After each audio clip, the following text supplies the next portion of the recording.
회의를 속개하겠습니다. 김종인 비상대책위원장의 발언이 됐습니다.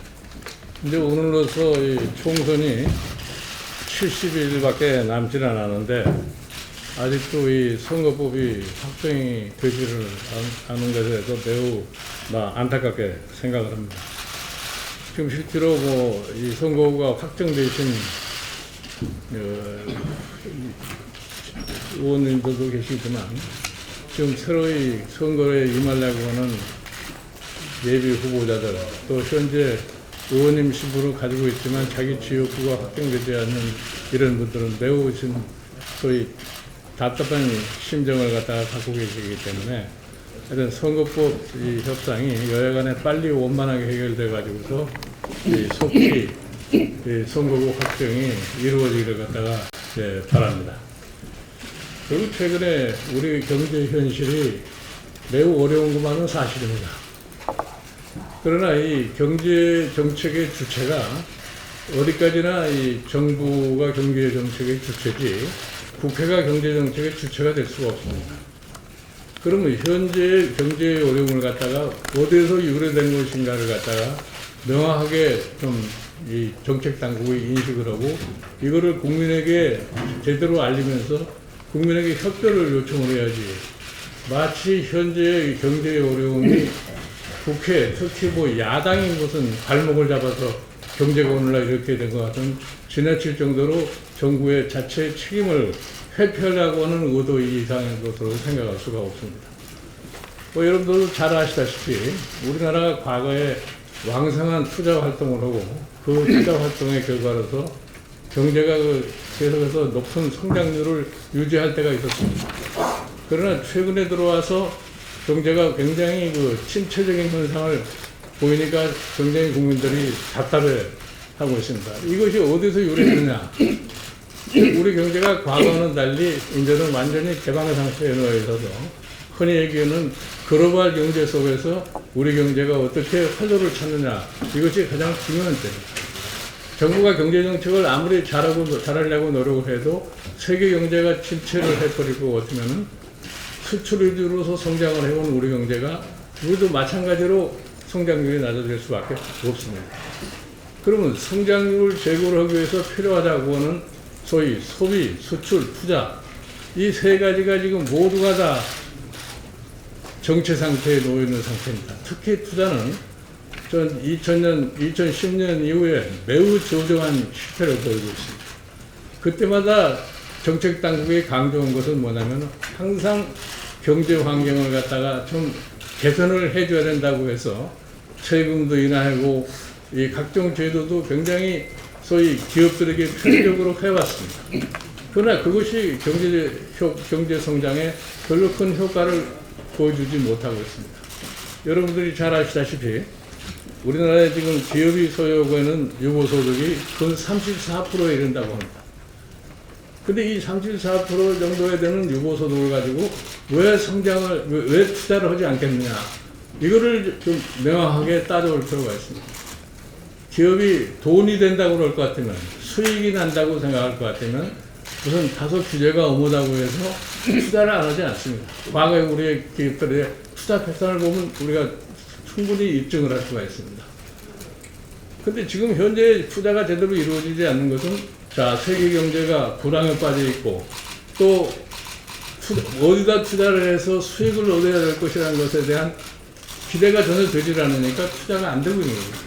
그러니 이 환경을 근본적으로 바꿔줘야 되는데 종래와 똑같은 식의 소위 대기업 위주의 환경 변화만 가져온다고 해서 그 사람들이 투자를 하지 않습니다.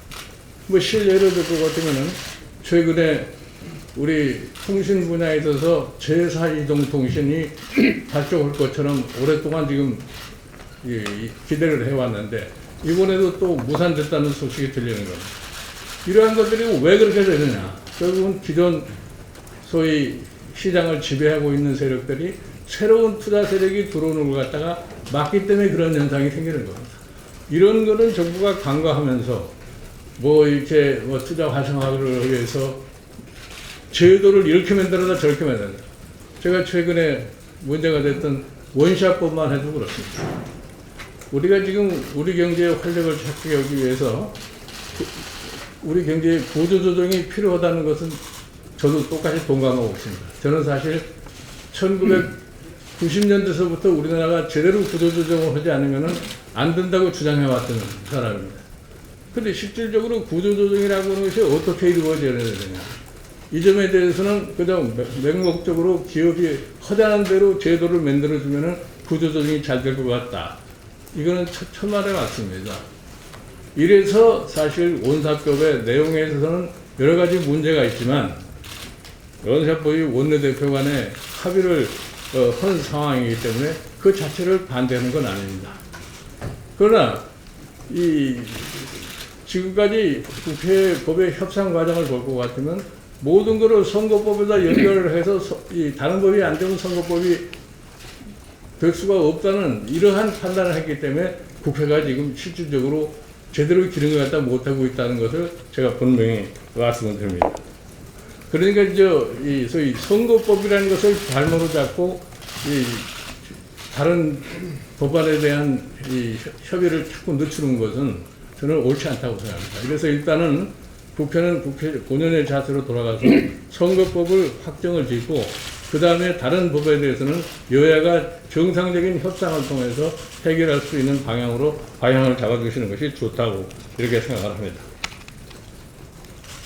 그리고 지금 우리의 현실에서 보면은 사실 제일 고통을 받고 있는 사람들이 누구겠습니까? 중산층 이하의 계층이 가장 고통을 받고 있는데 그 사람들에 대한 대책이 그러면 나오는 게 있느냐 할 것 같으면 전혀 그런 게 보이질 않아요. 최근에 그 누리과정 예산 문제만 해도 그렇습니다. 그거는 정부가 마음만 먹으면은 어떤 형태를 통해서든지 금방 해결할 수 있는 상황인데 이것도 무슨 전략이 담겼는지 자꾸 이랬다 저랬다 하기 때문에 이게 해결을 보지 못하고 있는 건데 저는 이 정책이라는 것이 어느 한 계층에 국한돼 가지고서 거기에만 치중할 것이 아니라 국민 모두가 다 골고루 편안하게 지낼 수 있는 이런 여건 확보에 보다 더 노력을 갖다 많이 해주기를 갖다가 기대를 합니다. 이어서 이정골 원내대표의 발언이 있겠습니다. 예, 우리 비대위원장님 말씀에 이어서 선거구 획정을 포함한 선거법이야말로 가장 급한 민생 정책이고 설 선물이다라는 말씀을 드리겠습니다. 설 명절이 코앞으로 다가왔지만 새누리당은 선거구 획정을 악덕 상인이 배짱 장사하듯이 미루고 있습니다. 그러면서 야당의 이른바 입법 먹튀 때문에 법안 처리와 연계할 수 없다라는 강짜를 부리고 있습니다. 그러나 선거구 획정을 우선 처리하면 야당은 더 이상 쟁점 법안 처리를 외면해서 결국 19대 국회는 사실상 종료되는 것이라는 새누리당의 주장은 그리고 청와대의 주장은 거짓입니다. 한번 보십시오. 역대 국회를 한번 보시기 바랍니다. 총선 직전 그리고 총선 직후 그 시기에 쟁점 법안을 어떻게 처리했는가 한번 보시면 되겠습니다. 18대 총선을 봅니다. 2008년 2월 3일입니다. 그때 전자거래기본법 등 69개 법을 처리했습니다. 그리고 19대 총선 직전에는 직전 12년 2월 3일에는 독점규제 및 공정거래에 관한 법률 등 28개 법안을 다 처리했습니다. 그리고 이제 총선 직후 18대 총선 직후에 2008년 4월 5월입니다. 그때 21개 법, 식품안전기본법 등 법을 처리했습니다. 그리고 19대 총선 직후에는 그때가 2012년 4월 5일입니다. 건설산업기본법 등 32개 시급한 법안들을 통과시켰습니다. 아무리 선거 공약을 상습적으로 망각하는 정부 여당이지만 불과 몇 년 전에 이렇게 명백한 사실들도 태연자극하게 왜곡하는 파렴치한 선동은 즉시 멈춰야 합니다. 정부 여당이 선민생 후선거라는 명분하에 선거구 획정을 계속 연기하려는 것은 국민의 심판이 두려워서 선거 국면으로 바뀌는 것을 최대한 늦추려고 하는 책략 아니겠습니까? 선거 직전, 선거 후, 선거법이 되더라도 저희가 이 민생에 외면할 수도 없고 지금까지 외면한 적이 없다는 점을 박근혜 대통령께 말씀드리고 또 새누리당에게 말씀드립니다. 오히려 과거 국회는 선거 이후 4월 5일에 선거 결과를 반영해서 후속에 국회 부담을 덜어주기 위해서 개혁 법안들을 과감히 처리한 적도 있습니다. 박근혜 대통령이 국무회의에서 가슴이 새까맣게 탈 지경이다. 또 새로운 법 10개를 기업구조조정 촉진법 등 10개를 또 거론하기 시작했습니다. 그러면서 선거 이전에 만약 이것이 안 되면 국회가 민생을 잡는다고 했는데 이것이야말로 이 선거 공약이다, 선거 전술이다라는 걸 국민들이 알 것입니다. 다시 경고합니다. 정부 여당은 선거구 획정을 하고 나면 식물국회에서 내사국회로 바꿀 것이라는 거짓 선동을 중단하고 사과해야 합니다. 민생과 선거가 분리되는 것은 아닙니다. 경제적, 사회적 자원을 동점한 1% 소수의 이익을 견제하고 99% 다수의 이익을 실현하기 위한 수단이 선거인 것입니다. 선거와 투표야말로 민생 해결을 위한 최고의 답안이다 이렇게 생각합니다. 지금 선거 공백이 한 달째 넘었습니다. 정부 여당은 이 국민 참정권을 담보로 해서 벼랑 끝 도박 전술을 볼모하고 있는 탓입니다. 좋은 정치 출발점은 국민 투표권을 제대로 보장하는 것에서 시작한다고 생각합니다.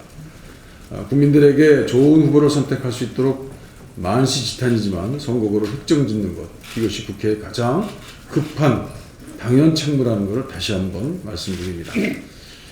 2월 24일까지 위원장님께서 말씀하신 것처럼 재외국민 투표가 가능하기 위한 발효 요건을 만들어야 합니다. 급합니다.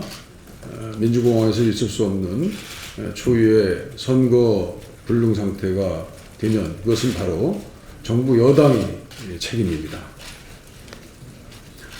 국회의장은 2월 4일 본회의를 열어서 원샷법 등 법제사법위원회를 통과한 법안을 모두 표결에 붙일 계획을 밝혔습니다. 저희는 지난번 합의 처리하기로 한 원샷법을 법사위에 통과시키도록 했습니다. 우리 당은 선거구 획정에 대한 여당의 변화된 입장이 없는 2월 4일 본회의 소집, 이것은 형식적으로 보면 단독국회라는 것을 뜻하고 있는데 그 단독국회는 반대합니다. 원샷법, 국가인권법, 그리고 선거구 획정 기준을 합의해서 선거구 획정위원회에 보내고 처리할 준비를 하는 것, 이것을 동시에 하는 것, 그것이 이번 19대 국회의 가장 급한 처리의 임무다라는 것을 말씀드리고, 그것을 위해서 저희는 또 의총을 열든지 기타 새로운 결정을 포함한 정책 결단을 하기 위해서 각고의 노력을 하겠다는 말씀을 드립니다. 이상입니다. 이어서 박영선 비상대책위원회 발언이 있습니다.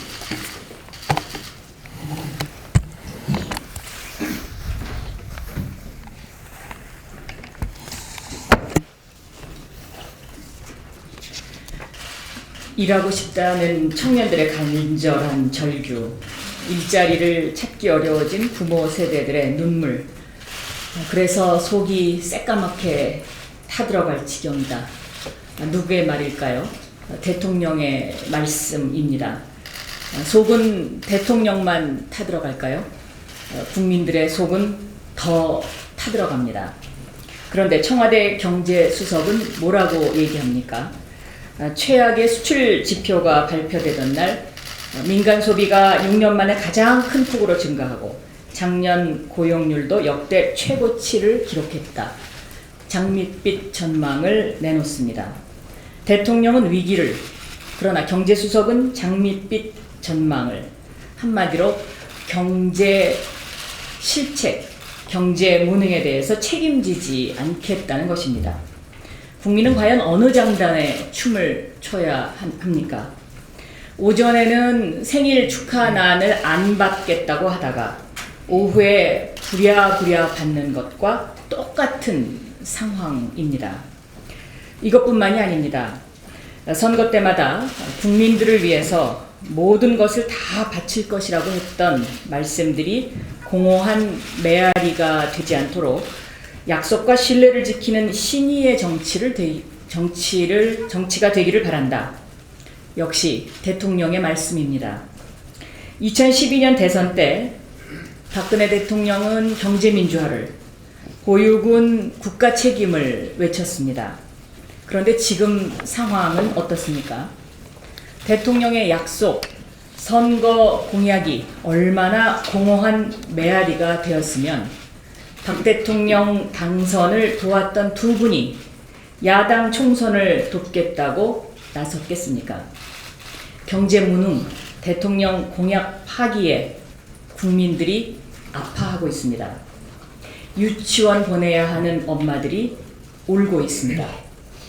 국가 운영에 대한 대통령의 책임, 또한 거대 공룡 여당, 무소불위의 권한을 남용하는 집권 새누리당은 과연 이렇게 아파하는 국민들의 마음을 진심으로 알고 있을까요? 새누리의 무소불위 권한의 대표적인 사례가 바로 선거법입니다. 선거법은 선거법이고 경제 관련 법안은 경제 관련 법안입니다. 이 두 개를 연계하는 것, 이것이 바로 무소불위의 새누리당의 권한입니다. 국가 운영의 최종 책임은 대통령이, 그리고 국회 운영의 1차 책임은 과반 의석의 거대 공룡 여당 새누리당에 있음을 다시 한번 말씀드립니다. 미국 대통령 선거에서는 샌더스 열풍이 세상을 흔들고 있습니다. 흑수저도 금수저가 될 수 있다는 희망을 주고 있기 때문에 그렇습니다.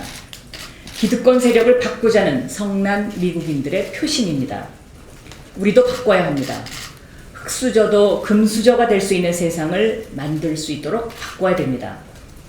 불황인데도 전월세 값은 치솟고 기름값은 내리는데 공공요금은 오르고 있습니다. 왜 그렇겠습니까? 바로 청와대와 새누리가 금수저, 기득권만을 위한 정책을 펴서 그렇습니다.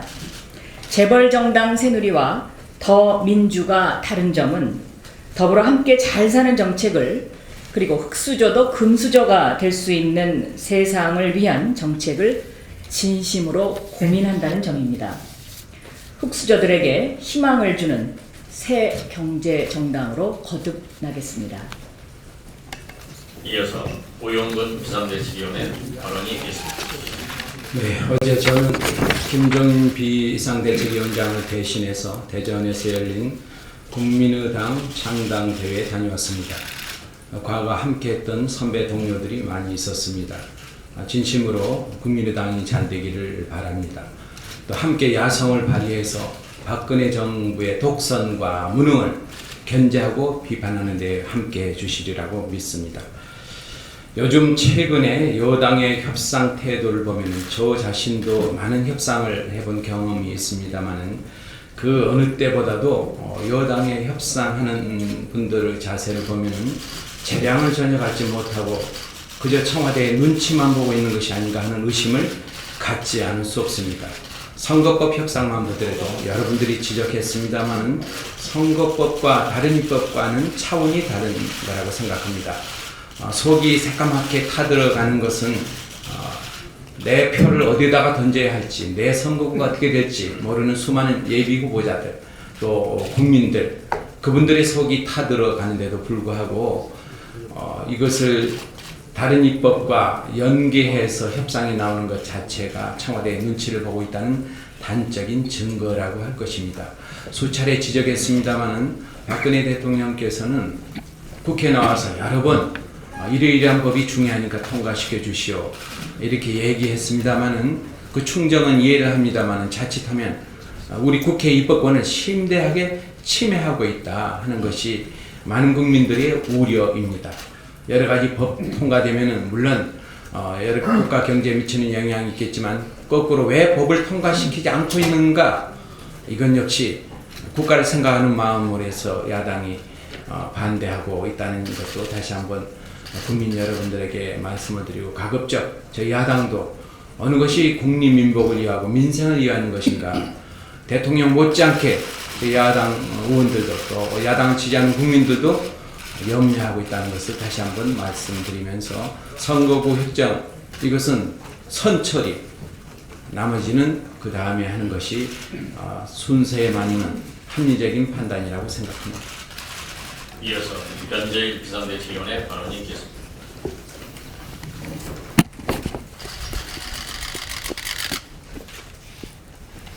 예. 최근에 있었던 인천공항 환승장을 이용한 미리국 사례에 대해서 지난 월요일 날 표창원 의원께서 한 말씀 하셨습니다만은 확실하게 좀 짚고 넘어갈 것이 있어서 다시 한번 말씀드리겠습니다. 정부와 새누리당 일각에서 테러방지법이 없어서 이런 사태가 발생했다. 이런 또 얘기가 나오기 때문에 왜 이런 일이 발생할 수밖에 없었냐를 분명하게 말씀드리고자 합니다. 이런 사태가 발생한 가장 큰 책임은 국가정보원에 있다고 봅니다. 국가정보원의 무능과 직무유기가 이런 사태를 가져온 것이 아니냐 이렇게 판단하고 있습니다. 국가정보원은 대통령 훈령인 국가 대테러 지침에 따라서 인천공항 테러 보안 대책 협의회를 주관해서 운영하고 있습니다. 협의회에서는 공항경찰대, 기무사, 서울지방경찰청, 항공청, CIQ, 인천공항 항공사 운영위원회 등이 전부 참여하고 있습니다. 매월 회의를 함에도 불구하고 전체 기관이 참여하고 있음에도 불구하고 국가정보원이 제 역할을 하지 못했기 때문에 이런 사태가 일어난 것이 아닌가 이렇게 보고 있습니다. 국정원이 할 수 있는 역할은 대통령 훈령에서 분명히 정해져 있습니다. 두 번째는 용역업체 파견 근로자한테 보안 문제를 모두 맡겨놓은 데 문제 있는 것이 아니냐 이렇게 판단하고 있습니다. 보안과 방제 분야, 소방대와 폭발물 처리반까지 모두 용역업체 직원들이 담당하고 있습니다. CCTV의 관제의 경우에도 3명의 직원이 24일간의 모니터링하고 있는데 모두 비정규직입니다. 이런 문제를 국회에서는 지속적으로 지적해왔습니다. 국정감사 등을 통해서.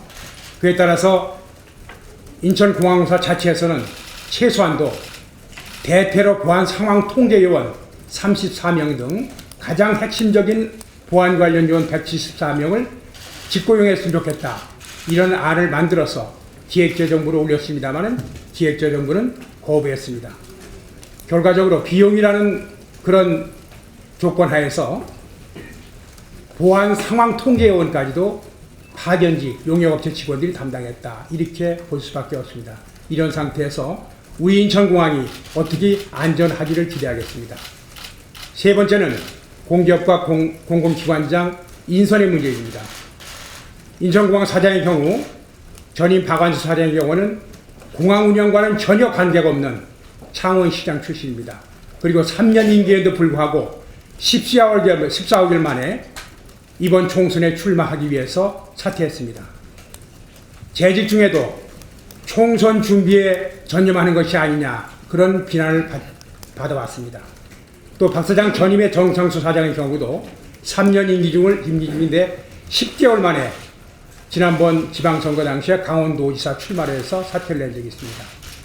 이렇게 기관장, 공기업 사장 등이 어떤 대선의 전리품인 것처럼 또 특정인의 정치 경력을 만들기 위해서 이용된다면 어떻게 그런 공기업과 어떻게 그런 공공기관이 제대로 국민을 위하고 국가를 위한 역할을 할 수 있다고 생각하시겠습니까? 박근혜 대통령의 국정운영 철학 전반에 대한 재점검이 있어야 되는 것이 아닌가 이렇게 보고 있습니다. 법이 없어서가 문제가 아니고 있는 법조 제대로 시행하지 못하는 것이 현재 박근혜 정부입니다. 공기업 자리를 정치 경력을 쌓는 그런 자리로 이용하게 하고 모든 공기업 사장단과 공무원들을 총선 현장으로 몰아넣는 것이 과연 현재 시점에서 박근혜 정부가 해야 될 일인지 한번 심각하게 고민해 주실 것을 부탁드리겠습니다. 이어서 이영석 비상대책위원회 발언이 있겠습니다.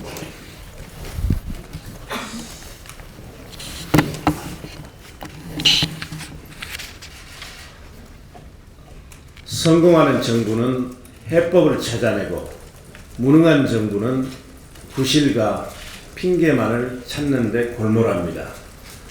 대통령과 장관들이 연일 민생 파탄의 책임을 국회와 야당에 떠넘기는 것은 참으로 기가 막힌 일입니다.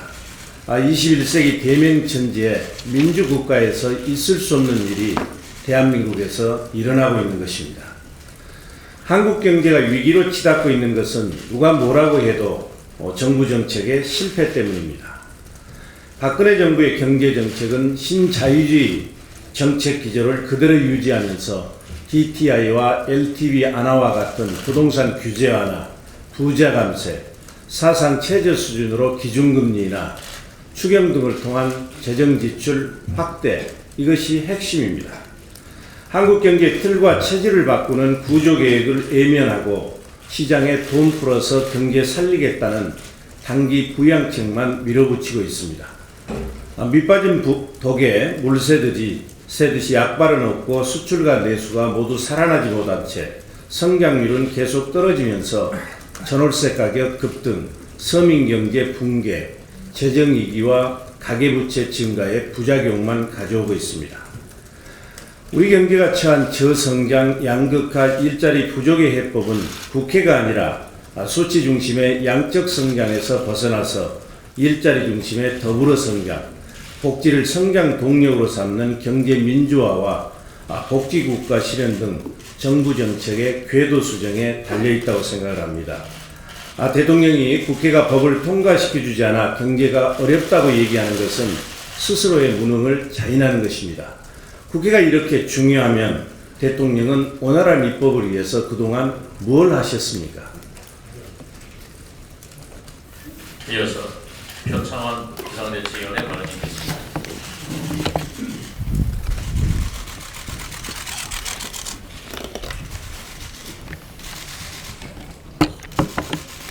대한민국의 부모님들의 속이 새까맣게 타들어가고 있습니다.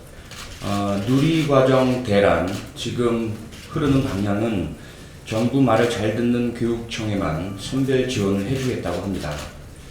그 교육청에 속하지 않은 지역에 사시는 부모님들은 속이 새까맣게 타들어가고 계십니다. 아기를 새로 임신하는 축복스러운 일, 지카 바이러스 때문에 공포로 변하고 있고요. 그 부모님들의 속이 새까맣게 타들어가고 있습니다. 우리와는 사실 거리가 먼 열대지방에서 주로 발생하는 병이지만 메르스와는 달리 호흡기로는 감염되지 않습니다. 혈액으로 감염되는 이 바이러스는 모기, 특히 조심해야 하고요. 그리고 수혈이라든지 또는 성관계 등 혈액을 통한 감염이 우려됩니다. 지금 가장 현안 안건이 되고 있는 모기 문제를 총괄하는 부서가 질병관리본부의 질병매개 곤충과입니다.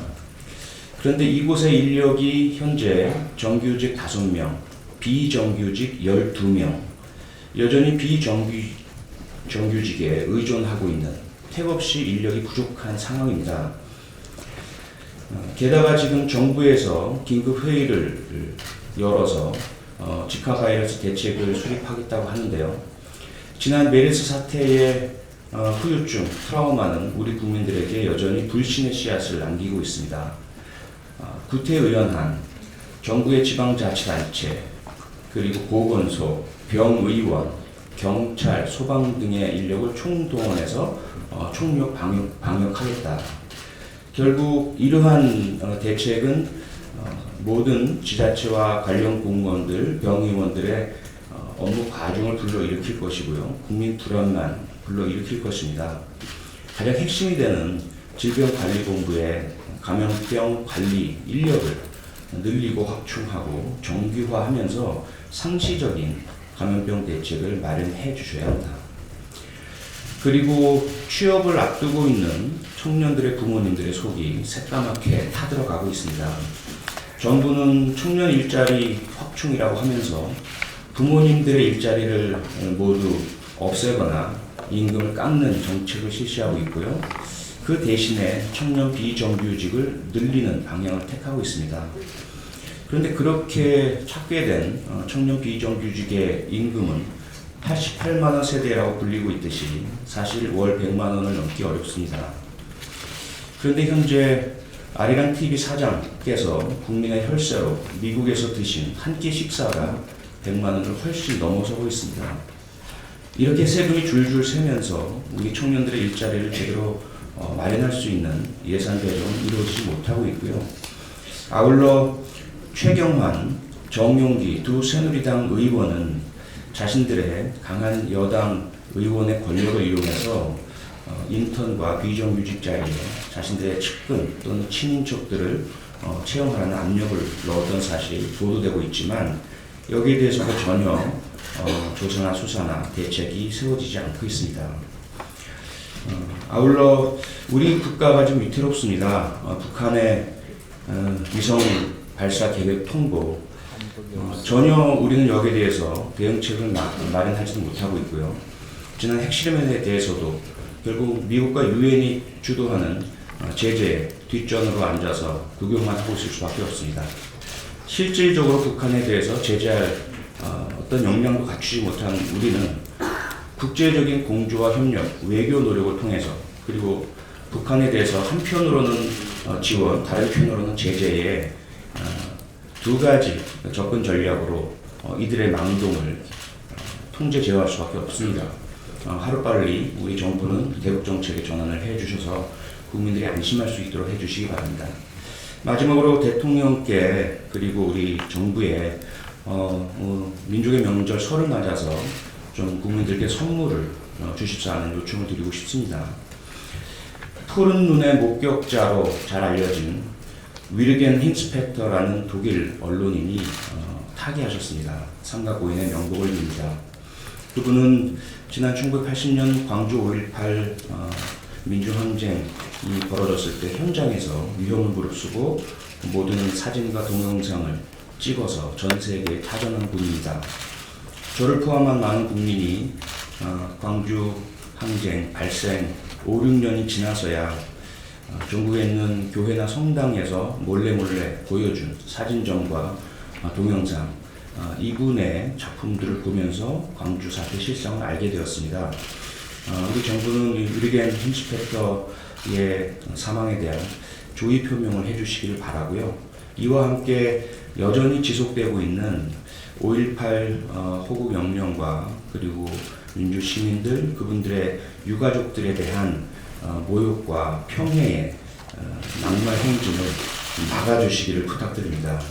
아울러 5.18과 괴를 같이 하는 제주 4.3 민중항쟁 사건 1947년, 48년 제주도민의 10%가 사망하는 세계사에서 유대를 찾기 어려운 참담한 사건이었습니다.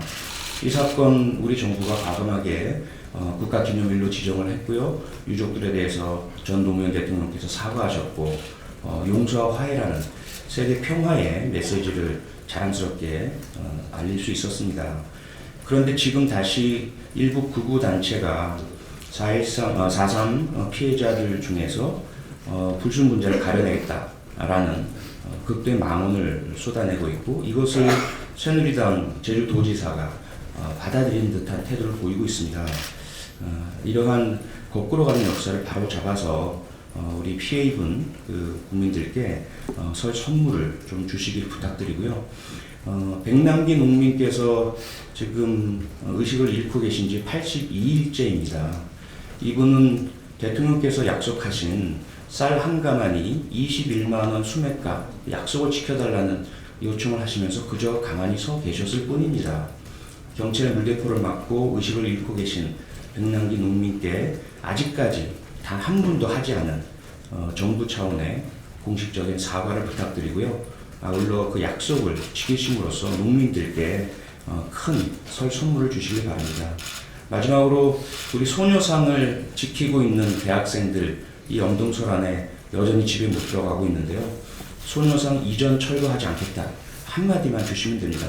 설 선물 부탁드리겠습니다. 고맙습니다. 이어서 김병관 비상대책위원회 발언이 있겠습니다. 어제 저희 당 영입 인사분들하고 함께 한 더불어 컨퍼런스가 끝났습니다. 지난 1월 17일 날 서울에서 시작된 컨퍼런스가 광주, 전남, 장경남, 대구, 경북, 강원, 대전, 충남, 인천, 제주, 어제 전북까지 전국을 돌면서 많은 시민들을 만났습니다. 어제 새벽 한 3시쯤에 집에 들어가면서 그 시민들께서 말씀하신 것들이 많이 떠올랐습니다. 소지람도 많이 들었고요. 격려도 많이 들었습니다. 처음 시작할 때는 절망만 보인다는 말씀을 많이 들었고요. 어제 끝나갈 쯤에는 희망의 씨앗이 조금 보인다 이런 말씀을 해주셨던 것 같습니다. 많은 시민들께서 계속 더 변화라고 말씀을 하십니다. 당도 변화해야 되고 사람도 변해야 된다 이런 말씀을 계속 주셨습니다. 당의 혁신이나 인적 쇄신이 아직도 많이 부족하다고 생각들 하시는 것 같습니다. 최근 당 지지도가 많이 올라가고 있는 게 사실이지만 당 혁신과 인적 쇄신을 전제한 지지라는 것을 다시 한번 생각해 주셨으면 싶습니다. 또 시민들께서 삶이 너무나 힘들다고 말씀들을 많이 하십니다. 60년 전에 저희 당 신익희 후보가 내세웠던 슬로건 다들 기억하실 겁니다. 못 살겠다 가라보자. 시민들은 지금도 그렇게 말씀하십니다. 새누리당 박근혜 정부 하에서 더 이상 못 살겠다. 이번에는 좀 바꿔보자. 꼭 4.13 총선에서 승리하고 내년 대선에 승리해달라고 주문을 많이 하셨습니다. 마지막으로 어제 전주에서 한 시민이 말씀을 하셨습니다. 정치가 너무 재미가 없다. 사실 이 자리도 너무 재미가 없습니다.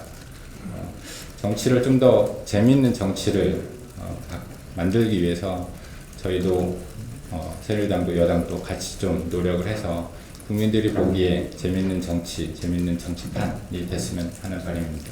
이상 마치겠습니다. 이번 총선 기획단장으로 삼선 의원이시고 당 사무총장을 역임하신 정장선 전 의원님을 임명을 했습니다. 원래 성품이 온화하고 굉장히 탁월한 능력을 가지신 분이기 때문에 그동안 굉장히 어지러웠던 당을 다 조화를 이끌고 이번 총선 기획에 만전을 기하리라고 생각합니다. 그러면 정장선 의원님을 소개해드리겠습니다.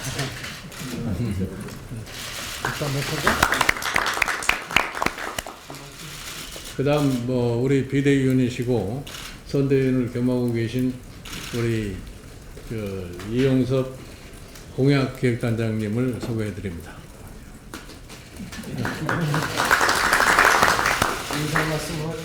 한 말씀 하시죠. 제가 어려운 시기에 총선 기획단장을 맡아서 책임감이 무겁습니다. 최선을 다하도록 하겠습니다. 지금 저희 당은 분열과 혼돈이라는 긴 터널을 이제 막 벗어나고 있습니다. 이제 시작이라고 생각을 하고 있습니다.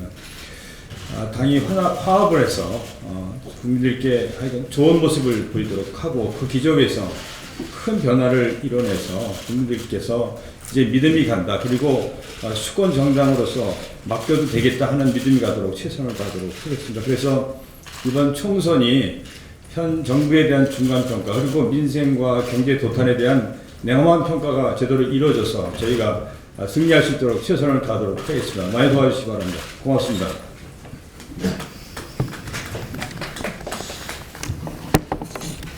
제 오랜 국정 경험과 전문성을 바탕으로 더불어민주당만이 정권교체의 유일한 대안인 경제와 정책과 복지로 보여드리도록 하겠습니다.